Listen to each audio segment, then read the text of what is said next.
বন্ধুরা, আমি গীতু রানী বলছি। বন্ধুরা, আজকে তোমাদের মা ছেলেকে নিয়ে যে ঘটনাটা বলবো, এই সব ঘটনা সাধারণত কেউ কাউকে বলে না, তাই সবাই পুরোটা মন দিয়ে শুনলে দাঁড়িয়ে যাবে। আমার নাম অপু, বয়স 23 বছর। লেখাপড়া প্রায় শেষের দিকে। আমাদের ছোট পরিবার, আমি, আমার বাবা আর মা। বাবা একটা বাইরে চাকরি করে, 20 দিনের ছুটিতে বছরে একবার বাড়িতে আসে। আমার মা কামিনী দেবী, ডাক নাম পলি, বয়স 40। মা আমাকে খুব খুব আদর করে, পাশাপাশি বিশ্বাসও করে, তবে কিছু ব্যাপারে আমাকে অতিরিক্ত শাসন করে। যদিও আদর করে বেশি আমি মাকে, তবুও একটু বেশি ভয় পাই। মার অবসর সময় কাটে পাশের বাড়ির অনুরাধা মাসির সাথে। উনারা আজ প্রায় 15 বছর ধরে আমাদের পাশে আছেন। মাসির ব্যাপারে পরে বলছি, তার আগে বাড়িটার বর্ণনা দিই। আমাদের আর মাসির বাড়ি পাশাপাশি। বাইরে থেকে মনে হয় এক পাঁচিলের ভেতর দুটো বাড়ি। আমাদের বাড়ির দক্ষিণে একটা পাঁচিল, তার ওপারে মাসিদের বাড়ি। আমার ঘর একেবারে উত্তরে। আমার আর মার ঘরের মাঝে একটা ছোট ঘর, যদিও আমাদের বাইরে একটা কোলতলা আছে। রান্নাঘরও বাইরে। দুটো ঘরের 3 পাশে পাঁচিল আর মাঝে 4 এর একটা গলি, সামনে উঠোন। পাঁচিলগুলো মাটি থেকে 9 ফুট উঁচু। মাসিদের বাড়িটাও একই ধাঁচের। দু বাড়ির মধ্যবর্তী দেয়ালে একটা গেট আছে, যেটা দিয়ে আমরা একে অপরের বাড়িতে যাই। এবার মাসির কথাই আসি। আগেই বলেছি, উনার নাম অনুরাধা, মার সমবয়সী। উনার একটাই মেয়ে, যার বিয়ে হলো 1 বছর হলো, আর থাকে চেন্নাইতে স্বামীর সাথে। মেসো থাকে বাইরে। মাসি পুরো একা, সেজন্যই মার সাথে তার জমে ভালো। মাসি আমাকে মার মতো আদর করে, তবে আমি কখনই তাকে মা কিংবা মাসির চোখে দেখিনি। প্রথম যখন বইতে গল্প পড়েছিলাম, সেটি ছিল মাসিকে সেবা দেওয়ার গল্প, যে গল্পে মাসিটার বর্ণনার সাথে অনুরাধা মাসির বেশ মিল ছিল। সেই থেকে শুরু। মাসিকে আমার কল্পনা এনে একটা জগৎ তৈরি করলাম। মায়ের প্রতি আমার কোনো অনুভূতি নেই। মাসির গলার আওয়াজ শুনলেই আমার বুক কাঁপতে থাকে। পরে ভাবলাম, হয়তো নিজের মা বলে তেমনটা ভাবতে পারি না, যেমনটা মাসিকে নিয়ে ভাবি। আমি অনেক দিন ধরে ভাবছিলাম, যদি মাসিকে একা পাওয়া যেত। সেই সুযোগ চলেও এলো। গত বছর মার্চের দিকে কলকাতা থেকে খবর এলো, আমার মার এক মাসতুতো দিদির মেয়ের বিয়ে। আমাদেরকে নেমন্তন্ন করা হলো, কিন্তু আমার তখন পরীক্ষা চলছিল। এখনো 2টো পরীক্ষা বাকি। তো ঠিক হলো, মা যাবে, আমি থাকব। মাসিমা না আসা পর্যন্ত আমাদের বাড়িতেই থাকবে আমার দেখাশোনার জন্য। মাত্র 3-4 দিনের ব্যাপার। তো মা চলে গেল, আর আমিও তৈরি হতে লাগলাম আমার উকি মারার মিশন কমপ্লিট করার জন্য। আমি আমার ডিজিটাল ক্যামেরাটা রেডি রাখলাম। প্রথম 2 দিন পরীক্ষার জন্য এত ব্যস্ত ছিলাম যে কোনো কাজ করার সুযোগ ছিল না। পরের দিন দুপুরে আমি খেয়ে দিয়ে মাসিকে বাইরে যাবার নাম করে বেরুলাম। মাসি মার ঘরে। একটু পর আমি আলতো করে গেট খুলে ঢুকলাম। তারপর আমার ঘরের উত্তর পাশের গলি দিয়ে ঢুকে বাড়ির পেছন গলি হয়ে দক্ষিণে মার ঘরের কাছে গেলাম। মার ঘরে 2টো জানালা, একটা দক্ষিণে আরেকটা পশ্চিমে। আমি পশ্চিমের জানালার নিচে বসে আছি। জানালার পাশেই খাট। আমি আস্তে করে উকি দিয়ে দেখি মাসি খাটে পা ছড়িয়ে শুয়ে আছে। মাসি দেখলাম মোবাইলটা নিয়ে কাকে যেন ক্যাল করছে। একটু পর যা শুনলাম, হ্যালো পলি, কিরে, কি খবর তোর? আজ সন্ধ্যায় রওনা হবি? বলিস কি রে, ভালো করে মাস্তি কর।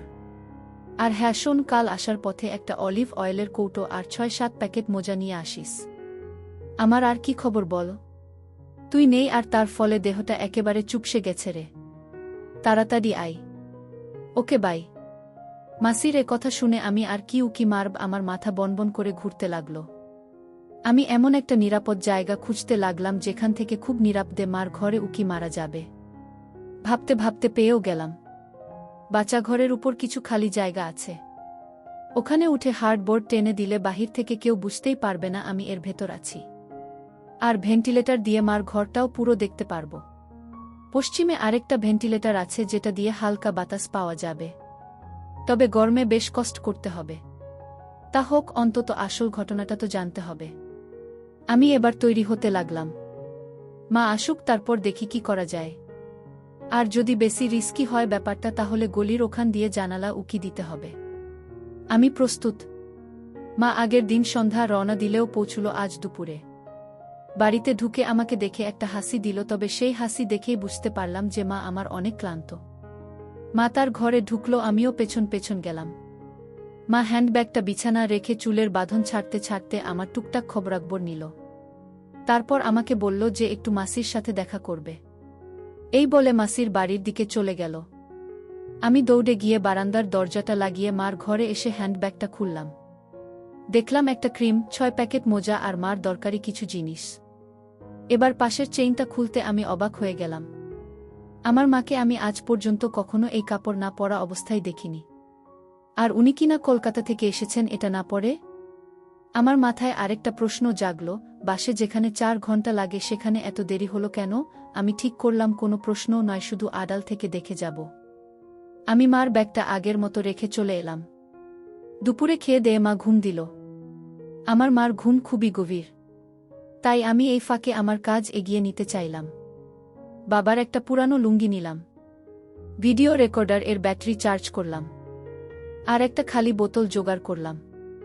বিকেলে মা ঘুম থেকে উঠলে আমি মাকে বললাম যে আজ রাতে খেলা আছে, আমি আমার এক বন্ধুর বাড়িতে সবাই মিলে খেলা দেখব, তাই রাতে বাড়ি ফিরতে দেরি হবে। মা জিজ্ঞেস করল কত দেরি হবে, যেই আমি বললাম রাত 3টে। অমনি মার মুখটা খুশিতে উজ্জ্বল হয়ে উঠল। মা হেসে বলল ঠিক। তারপর মাসির বাড়িতে গেল আর আমাকে বলল যাওয়ার আগে আমি যেন তালা লাগিয়ে যায়। আমি মাথা নেড়ে সায় দিলাম। কিছুক্ষণ পর আমিও বেডুলাম, তবে ডুপ্লিকেট চাবি সাথে নিয়ে। কিছুক্ষণ পর আমি ফিরে আসলাম। এবার আমি আমার আস্তানা সাজাতে লাগলাম। ছোট ঘরের দরজার সামনে একটা স্টুল রেখে ওটার উপর দাঁড়িয়ে হার্ডবোর্ডটা সরিয়ে দিলাম। এরপর বাবার পুরানো লুঙ্গিটা, এক বোতল জল, একটা খালি বোতল মোতার জন্য উপরে তুলে নিলাম। তারপর আমিও উঠলাম, লুঙ্গিটা বিছিয়ে দিলাম। দেখলাম ভেন্টিলেটর দিয়ে মার ঘরটা পুরো দেখা যাচ্ছে আর খাটটা একদম ফেস টু ফেস পজিশনে। এবার আমি নেমে এলাম। আমার ঘরে একটা দরজা আছে যেটা দিয়ে উত্তর দিকে বের হওয়া যায়। দরজাটা এতদিন ভেতর থেকে তালা মারা ছিল। আজ দরজাটা লাগাবো ভেবে আমি ভেতর থেকে তালাটা খুললাম আর বাইরে দিয়ে লাগিয়ে দিলাম। আমার কাজ মোটামুটি শেষ। আমি এবার বেডুলাম। রাত 9টার দিকে মা ফোন করতেই আমি বাড়ি এসে খেয়ে নিলাম। মা শোন, তোর মাসি আজ আমার সাথে থাকবে। তুই এসে দরজায় টোকা দিবি না। আগে আমাকে ফোন করবি, নইলে তোর মাসির ঘুমের ডিস্টার্ব হবে। বুঝেছিস? আমি হ্যাঁ মা। আমি বেডুলাম তবে। মা হ্যাঁ যা। আমিও যাই, অনুরাধাকে ডেকে আনি। দুজন একসাথে বেডুলাম। মা মাসির বাড়িতে ঢুকতে আমি আমার ঘরের ভিতর দরজা দিয়ে ঢুকে ভিডিও রেকর্ডারটা নিয়ে ঘর থেকে বেডুলাম। চাবিটা নিয়েছি কিনা দেখে নিয়েই আমি আমার ঘরে তালা মেরে স্টুল এ দাঁড়িয়ে ছোট ঘর এর উপরে উঠে হার্ডবোর্ড টেনে দিলাম। ওফ, হাফ ছেড়ে বাঁচলাম যেন। বেশ গরম লাগছে। ভেন্টিলেটর দিয়ে বেশ বাতাস আসছে। আজ বোধহয় বৃষ্টি হবে। কিন্তু মা এখনো আসছে না কেন? 10টা বাজে প্রায়। এমন সময় আকাশে বিদ্যুৎ চমকাতে লাগল। ভেন্টিলেটর দিয়ে বেশ বাতাস আসছে। যাক, ভালোই হলো, গরমে কষ্ট করতে হবে না। তবে এসব যখন ভাবছি তখনই গেট খোলার আওয়াজ পেলাম। মা আর মাসি আসছে। আমার বুক ধরফর করতে লাগল। ভেন্টিলেটরে চোখ রাখলাম। দরজা খুলে প্রথমে মা, তারপর মাসি ঢুকল। মা বলল চল আগে ফ্রেশ হয়ে আসি। ঠিকই বলেছিস রে, চল। মা আর মাসির মুখে এসব শুনে আমার নিঃশ্বাস বন্ধ হবার জোগাড় হল। দুজন একসাথে বাচ্চা ঘরে গেল। প্রায় মিনিট 5 পর দুজন বেডুলো এবং ঘরে ঢুকে দরজা লাগিয়ে দিল। মা আর মাসি ঘরে ঢুকে দুজন দুপাশের জানালাটা লাগিয়ে দিল। বাইরে বৃষ্টি হচ্ছে খুব। মা বিছানা থেকে চাদরটা নামিয়ে একটা পুরানো চাদর বিছিয়ে দিল। তবে এবার যা ঘটল তাতে আমার বুক এতটাই ধরফর করতে লাগল যেন মনে হলো আমি মারা যাব। মা বলল, হ্যাঁ রে, দেখতো বারান্দার গেটে তালা লাগিয়েছি কিনা। মাসি বাইরে গেল। আমার হার্টবিটও চলাচল বেড়ে গেল। মাসি আবার ফিরে এলো ঘরে, হ্যারে লাগানো আছে। এটা বলেই চুলটা ছেড়ে দিল। মা এতক্ষণ কি যেন করছিল পেছন থেকে, আমি ঠিক দেখতে পারছিলাম না। এবার ঘুরে দাঁড়াতেই বুঝলাম কপালে বিরাট একটা সিঁদুরের টিপ ও নাকে একটা নাকচাবি লাগিয়েছে। ওটা দেখে মাসি বলল, কিরে, আজ বোধহয় একটু বেশি গরম হয়ে গেছিস। ব্যাপারটা কি শুনি? বিছানায় যা আগে, তারপর বুঝবি ব্যাপারটা কি। মাসি এক মুহূর্তে অ্যাকসেপ্ট হয়ে নিল। এ আমি স্বপ্ন দেখছি না তো? মাসি সোজা গিয়ে বিছানায় আতশোয়া হল। খাটে হেলান দিয়ে আমার দিকে তাকিয়ে আছে যেন। মাসি এবার মাকে হাঁক ছুডুল পলি। তোর হলো? এখনো কাপড় ছাড়িসনি তুই? আসছি বাবা, আসছি। মা বলল, আজ অপু বাড়িতে নেই। সবে বাজে 10টা, এখনো হাতে 5.5 ঘন্টা বাকি। এত তাড়া কিসের? যদি আমার চোখ ভুল না করে থাকে তবে এটুকু বলতে পারি, চুল ছেড়ে দেওয়ার সাথে সাথেই মাকে ঘাতক মুভির বিন্দু মাসির মতো লাগছে। আমি মার থেকে চোখ ফেরতে পারছি না। মা এবার মাসির পাশে গিয়ে শুল। মাসি। হ্যাঁ রে, এবার বল। মা, তুই তো জানিস আমার যে দিদির মেয়ের বিয়ে হলো, উনার একটাই ছেলে একটাই মেয়ে। তো মেয়ে এতদিন মুম্বাই ছিল, বিয়ের জন্য কলকাতায় এসেছে, আর ছেলেটা কলকাতাতে থাকে। এই ধর অপুর বয়সী। উনাদের বিরাট বাড়ি, বেশ পয়সাওয়ালা বুঝলি। আমকে তো বিয়ের অনুষ্ঠানের সব পোশাক উনারাই দিয়েছেন। এবার আসি আসল ঘটনায়। আমি যেদিন গেলাম তখনও তেমন আত্মীয় এসে পৌঁছায়নি। দিদি তো খুব খুশি। ওর ছেলেটা মানে জয় আমাকে দেখে আরও খুশি। ছেলেটার গড়ন ঠিক আমাদের অপুর মতন বুঝলি। তো ওখানে থাকতে গিয়ে একটা ব্যাপার খেয়াল করলাম, জয় প্রায় সারাক্ষণ আমার আশেপাশেই ঘুরঘুর করে। আমি অতটা গুরুত্বের সাথে দেখিনি ব্যাপারটা। তো এভাবেই চলছিল। ঠিক ওই দিন সন্ধ্যা হতেই অন্য আত্মীয়রা আসতে শুরু করল। দিদির যা ছিল 2 জন। তোকে কি বলবো, দুটোই আগুন। মাসি। কেন রে? মা। আর বলিসনে এসেই দেখলাম তার 2 জন দুটো জয়কে নিয়ে কোথায় যেন গেল। পরে জানতে পারি জয়ের কাছ থেকে ওরা তখন সেবা নিচ্ছিল। মাসি। কি বলিস তুই? মা, তবে আর বলছি কি? ওটা পরে বলবো, এবার শোন ঘটনা। বিয়ের দিন দিদি আমাকে নিজে সাজিয়ে দেয়। অনেকেই আমার দিকে আজ চোখে দেখছিল, এমনকি মহিলারাও আমার দিকে তাকাচ্ছিল। তো একসময় আমি মানিয়ে নিলাম। হঠাৎ দিদি এসে বলল, পলি দেখতো জয় কোথায়? ওকে পেলে বলবি আমি ডাকছি। আমি জয়কে খুঁজতে লাগলাম সারা বাড়ি, কোথাও না পেয়ে গেলাম ছাদে। ওকে যেই ডাকবো তখনই খেয়াল করলাম ও ফোনে কার সাথে যেন কথা বলছে। আমি ভাবলাম কথা শেষ হলেই ডাক দেব, তাই দাঁড়িয়ে রইলাম। হঠাৎ শুনি ও বলছে, হ্যারে কঠিন জিনিস। মার কেমন এক বোন হয়। হ্যারে আজ 2 দিন ধরে তো তাকে ভেবেই পানি ফেলছি। দেখা যাক কি হয়। বাই।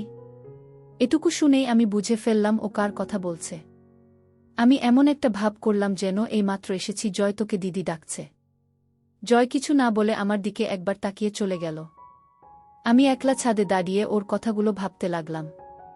মাসি। কি? মা, বলছি তো দাদা একটু জল খেয়ে নিই।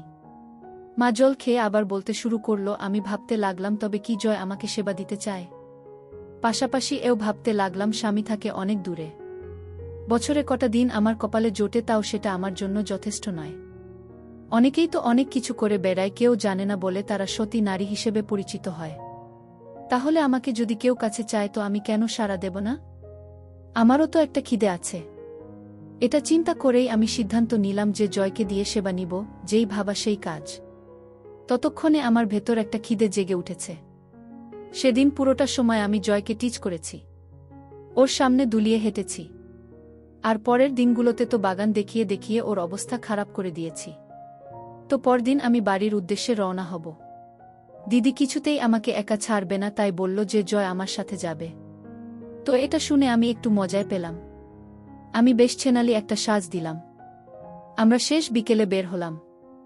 বাস স্টপে গিয়ে জয় টিকিট নিল। পরে বাসে উঠে দেখি একদম পেছনের 2 জনের একটা সিট। আমি তো বুঝতে পেরেছি। আমি একটা ছেনাল হাসি দিয়ে বললাম, খুকিরে বেছে বেছে একেবারে পেছনের সিট নিলি যে? জয় বলল, পেছনে নাকি ঝামেলা কম। আমি একটা হাসি দিয়ে জানালার পাশে বসলাম। আমাদের সামনে এক জোড়া বুড়ো মহিলা আর বামে তাদের সাথের বুড়ো লোকটা ছিল। তো বাস ছেড়ে দেওয়ার কিছুক্ষণ পর এ পাশের বুড়টা ঘুমিয়ে পড়ল। আমি জানালা দিয়ে বাইরে দেখছিলাম, কিন্তু আজ চোখে দেখি জয় চোখ দিয়ে গিলছে। ওর একটা হাত থাই এর কাছে। আমি একটু নড়াচড়ার ভান করে শাড়িটা একটু টেনে নিলাম। এখন বাঁ দিকেরটা পুরোটাই দেখা যাচ্ছে। আর চোখে তাকিয়ে দেখি জয় এর ফুলে ফুলে উঠছে। হঠাৎ গাড়িটার গতি কমে আসলো একটা পেট্রোল পাম্পে ধুকল তেল নেয়ার জন্য। আমি বাস থেকে নামলাম বাচ্চাঘরে যাব বলে। তখন সন্ধে প্রায়। মা বলতে লাগলো বাসটা পাম্পে থামতেই আমি বাস থেকে নেমে পাম্পের বাচ্চাঘরে গেলাম। ফ্রেশ হওয়ার পর যেই বেরুবো তখনই আমার মাঝে ছেনালি কাজ করল। উচটা খুললাম, তারপর সেটা হ্যান্ড ব্যাগে রেখে দিলাম। মাসি। কিন্তু কেন? মা। আরে দেখানোর জন্য। এরপর আমি আবার ফিরে এলাম বাসে। সিট এ বসার আগে শাড়িটা এমনভাবে গোছালাম যাতে দেখা যায় আমি বসতেই দেখি দু চোখে গিলছে। আমি না দেখার ভান করে বসে রইলাম। বাসটা ছাড়তে থাই এ একটা হাত তুলে দিল। আমি ওর দিকে তাকিয়ে একটু হাসতেই ও আরও উৎসাহিত হল। এভাবে প্রায় ৩০ মিনিট সেবা নিলাম। আকসে কি টেপন! আমি তো প্রায় পাগল হয়ে যাচ্ছিলাম। হঠাৎ সে বলল, মাসি তৈরি হও, আমরা নামব। নামব মানে? মাসি কথা বলো না তো, যা বলছি করো। আমাকেও যেন কি পেয়ে বসেছিল। আমি নিজেকে গুছিয়ে নামার প্রস্তুতি নিলাম। কোথায় নামছি, কেন নামছি কিচ্ছু জানি না। বাসটা একটা ছোট টাউন এসে থামল। আমরা নেমে পড়লাম। আমি ওকে জিজ্ঞেস করলাম আমরা কোথায় যাব আর বাস থেকে নামলামই বা কেন। ও বলে কিনা আমরা বাস এর ভেতর যে টেস্ট ম্যাচ শুরু করেছিলাম সেটার তো দ্বিতীয় ফরম্যাট খেলতে নেমেছি। আমি অন্যদিকে মুখ ফিরিয়ে হেসে দিলাম। এবার আমরা বড় রাস্তা পার হয়ে একটা ছোট রাস্তা ধরে এগোতে থাকলাম। কিছুক্ষণ হাঁটার পরে একটা রেল স্টেশন দেখতে পেলাম। স্টেশনটার উল্টো দিকে একটা পাঁচিলে ঘেরা বাড়ি। জয় একটু দূরে গিয়ে কাকে যেন ফোন করল, আর কিছুক্ষণের ভেতর একজন ৪৪ বছর বয়সের মহিলা দরজা খুলে আমাদের ভেতরে নিয়ে গেল। বাড়িটিতে আমরা ছাড়া আর কেউ নেই। আমি জয়কে বাড়িটা কার জিজ্ঞেস করতেই ও শুধু বলল, অত জেনে লাভ নেই। আমরা বিরাট একটা ঘরে ঢুকলাম, যার সাথে এটা ছোট ঘরও আছে। ঘরে ঢুকে দরজা লাগিয়ে দিল, তার আগে ওই মহিলাটিকে কি যেন বলল। এরপর ও ছোট ঘরে গিয়ে ফ্রেশ হয়ে এলো। আমিও ফ্রেশ হয়ে বেরিয়ে এলাম। ও আমাকে রেখে কিছুক্ষণের জন্য বাইরে গেল, আর আমিও এই সময়টা কাজে লাগলাম। মাসি কিভাবে বলো না রে? মা বলছি বাবা। আমি হ্যান্ডব্যাগ থেকে লিপস্টিক বের করে গাঢ় করে লাল লিপস্টিক আর চোখে একটু কাজল দিয়ে নিলাম। ঘরে একটা আয়না ছিল, ওটাতে দেখে নিজেকে বেশ সুন্দরী মনে হলো। তাও ভাবলাম কিছু একটা বাদ পড়েছে। আমি তখন আমার বাগ খুলে একটা নাকচাবি বের করলাম। এই যে দেখছিস নাকচাবিটা, এটাই। ওটা নাকে দিয়ে আবার আয়নায় দাঁড়াতেই নিজেকে আরও মায়াবী মনে হলো। ঘড়িতে তখন রাত ৯টা। একটু পরেই দরজায় টোকা পড়ল। আমি দরজা খুলতে ও আমার দিকে হা করে তাকিয়ে রইল। আমি কোমরে ২ হাত রেখে একটু বেঁকিয়ে দাঁড়ালাম আর ওকে বললাম, কিরে ভেতরে আসবি না? ও কোনোমতে ঘরে ঢুকল। আমি দরজাটা লাগিয়ে ওর দিকে ঘুরতেই দেখি ও আমার দিকেই তাকিয়ে আছে। আমি খুব অবাক হচ্ছিলাম যে ছেলে বাসে এতক্ষণ ধরে আমাকে সেবা দিল, অথচ সেই এখন ভেবদা মেরে দাঁড়িয়ে আছে। আমি ওকে বিছানা ধাক্কা দিয়ে বিছানায় ফেলে দিই। আমার দিকে এক দৃষ্টিতে চেয়ে রইল। আমি ওকে জিজ্ঞেস করলাম, কিরে অমন করে কি দেখছিস? মাসি তুমি না অনেক অনেক সুন্দরী, তাই না কি? তা কবে থেকে? তুমি যেদিন আমাদের বাড়িতে এলে সেদিন থেকেই তুমি আমার রানী হয়ে গেছ। তাছাড়া কি? তাছাড়া আজ তুমি যে সাজ দিয়েছ তাতে তোমাকে সুপার ডুপার লাগছে। তাই বুঝি? হ্যাঁ গো তাই। হারে এটা কার বাড়ি রে? এ বাড়ি থেকে বের করে দেবে না তো? একদম না। কি যে বলো না। বের করবে কেন? না মানে অচেনা বাড়ি। এই মহিলাটাই বা কে? এটি ওই মহিলারই বাড়ি। উনি আমার ছোট কাকিমার মাস্তুতো দিদি। আসলে এটা একটা সেবালয়। কি? হ্যাঁ গো হ্যাঁ, উনি এখানে দালালি করেন। এই ঘরটা হচ্ছে এ বাড়ির সবচেয়ে এক্সক্লুসিভ। শেষ পর্যন্ত তুই আমাকে সেবালয়ে নিয়ে এলি, তা তুমি এই আস্তানাটা চিনলে কি করে? বারে ছোট কাকিমাকে নিয়ে এখানে কত এসেছি। মানে আর কি? কাকিমাকে এখানে এনে সেবা দিয়েছি। তুই তোর কাকিমাকেও? হ্যাঁ, শুধু ছোট কাকিমাকেই নয়, মেজ কাকিমাকেও। এ ঘরে দুজনকে একসাথেও সেবা দিয়েছি। ওই যে মাসিটাকে দেখলে দুয়ার খুলল, ওকেও। এমনকি বিয়ের দিনগুলোতে যে কয়টা দিন কাকিমারা আমাদের বাড়িতে ছিল প্রতিদিনই সেবা দিয়েছি। ওরে দুষ্টু বলিস কি? দিদি টের পেলে কি হতো বলতো? কি আর হতো? কিছুই হতো না। দিদি জানলে কেটে রেখে দিত। তাই না কি? আরে কেটে ফেললে আমার মা কাকে দিয়ে সেবা নিত? মানে বোঝনি? মনে হলো তোমার দিদি মানে আমার মা আমার কাছ থেকে সেবা নেয়। মানে তুই তোর মাকে সেবা দিস? হ্যাঁ, মা তো আমাকে এসব শিখিয়েছে। কাকিমাদের ব্যবস্থাও মা করে দিয়েছে। আর আজ যে তোমাকে নিয়ে এখানে এসেছি এগুলোর ব্যবস্থাও মা করে দিয়েছে। কাকিমারাও জানে যে আমি তোমাকে সেবা দিতে চাই। বিয়ের অনুষ্ঠানে ওরা তোমাকে দেখেছে। অবশ্য ওরা তোমায় দেখে হিংসায় মরে যাচ্ছিল। কেন রে? কেন আবার? তোমার কাছে ওরা যে কিছুই না। আমি ভাবতেও পারছি না দিদি। দাদাও তোমাকে একটা জিনিস দেখাচ্ছি, এটা বলে ও ওর মোবাইল হাতে কি যেন করছিল। তারপর আমার হাতে দিল, দেখলাম ভিডিওতে দিদি। আমি লজ্জায় দিদির দিকে তাকাতে পারছিলাম না। আমি জয়কে বললাম একটু বাইরে যেতে। ও বাইরে যেতেই আমি দিদির সাথে কথা বলা শুরু করলাম। দিদি ভিডিওতে এটা কি পড়েছ? কেন রে, খারাপ লাগছে? আমি তো এক্সে থাকি রাতে। আজ জয় নেই তাই ঢেকে রেখেছি। নইলে মাছি বসে এটো করে দেবে যে। হ্যারে কেমন লাগছে, যাও তুমি না একটা জিনিস। নিজের ছেলেকে দিয়ে বারে খিদে কমাতে হবে না, তাই বলে ছেলেকে দিয়ে দেখ পলি মেয়েদের সেবা দরকার। সেটা কার কাছ থেকে নিলি তা দেখার দরকার কি? খিদে মিটলেই হলো। তাছাড়া সুখেই তো আছি। আজ থেকে তুইও বুঝবি কি মজা। তুমি কবে এ ব্যবস্থা করলে বলতো? তুই যেদিন এলি সেদিন থেকেই ও আমাকে বলছিল মা মাসিকে সেবা দিব, মাসিকে লাগাবো, তুমি ব্যবস্থা করো, নইলে তোমাকে আমি ছোব না। আমার একমাত্র ছেলে একটা আবদার করেছে আর আমি তা রাখব না? তাছাড়া ও যদি আমাকে সেবা দেওয়া বন্ধ করে দেয় তাহলে তো আরও বিপদ। তাই ওকে বলে দিলাম যা যেভাবেই হোক ব্যবস্থা করব। কিন্তু বিয়ের ঝামেলায় তা আর হয়ে ওঠেনি। ওদিকে আমার যা দুটো কোথায় একটু হেল্প করবে তা না, সারাদিন জয়কে গিলেছে। শেষমেশ ছোটর সাথে কথা বলে ওর বোনের বাড়িটা ঠিক করলাম। তুমি না একটা জিনিস, আর তুই কি? আমার ছেলেটাকে খাওয়ার জন্য সব বের করে করে হেঁটে বেড়াতিস। শুনলাম বাসেই নাকি তোকে ফিট করে নিয়েছে। আস্ত জিনিস তুই। আর হবিও বা না কেন? আমারই তো বোন। আমাদের মারা ছিল কঠিন জিনিস। তোমার মুখে কিছুই আটকায় না। এখন আবার আমাদের মায়েদের কথা টেনে আনো। তবে হ্যারে, তুই বাসের ভেতর নিয়ে এসে ভালোই করেছিস। কেন বলতো? যদিও আমার ধারণা ছিল তুই সেবা নিতে রাজি হবি, তাও যদি রাজি না হতিস তাহলে তোকে আমি ফোন করেই বাড়িতে আনিয়ে জোরপূর্বক সেবা নেওয়াতাম। দিদি, তুমি পারো না এমন কিছু নেই। হয়েছে হয়েছে, এবার আমার ছেলেটাকে নিয়ে শুরু কর দেখি। কাজটাজ শেষ করে সেখানে রয়ে গেলাম। সকালে নাস্তা করে দুজন বেরিয়ে পড়লাম। স্টেশনে গিয়ে ট্রেন এ উঠলাম। ও আগেই একটা কামরা রিজার্ভ করে রেখেছিল। টিকিট চেক হয়ে যাওয়ার পর ও দরজা লাগিয়ে আমাকে সেবা দিতে চাইল, কিন্তু ট্রেন এর ভেতর সাহস হচ্ছিল না বলে আমি ওকে দিইনি। আমাকে স্টেশন এ নামিয়ে দিয়েই ও ফিরতি ট্রেন এ চলে গেল। আমি আসার পথে মোজা কিনে নিলাম। এই হলো আমার ঘটনা। মাসি, বাবা তুই পারলিও বটে। মা, কেন তোর হিংসে হচ্ছে নাকি রে? মাসি, না হিংসে হবে কেন? আমিও একটা পেয়ে গেছি রে। মা, কি বলিস? কিভাবে? মাসি, তবে শোন, কাল খুকির ওখানে যাচ্ছি বুঝলি। ওরা নাকি একটু চেন্নাই যাবে, কিন্তু ওর দেবরকে দেখাশোনা করার কেউ নেই। ছেলেটার বয়স কত আর 23-24 হবে হয়তো। আমাকে একথা বলতেই আমি বললাম আমি আসছি। তোকেও দেখে গেলাম, আবার যতদিন তোরা চেন্নাই থাকবি ততদিন তোর দেবরের দেখাশোনা আমিই করব। খুকি তো মহা খুশি। আমিও খুশি, কারণ এই ফাঁকে আমিও ততদিন বেশ সেবা নেব। মা, কি বলিস তুই? তা ছেলেটাকে বাগে আনলি কবে? মাসি, বারে গতবার ইশারা ইঙ্গিতে অনেক কিছুই বুঝিয়েছিলাম। আজ প্রায় কয়েকদিন হলো ভিডিও কলে বাগান দেখিয়েছি। এখন শুধু আসল কাজটাই বাকি। মা, তলে তলে এত দূর? মাসি, বারে আমাকে না জানিয়ে তুই পারলে আমি কেন পারব না? শোন, তুইও যেমন আমিও তাই। মা, হ্যারে, আমরা হলাম এক জোড়া জিনিস।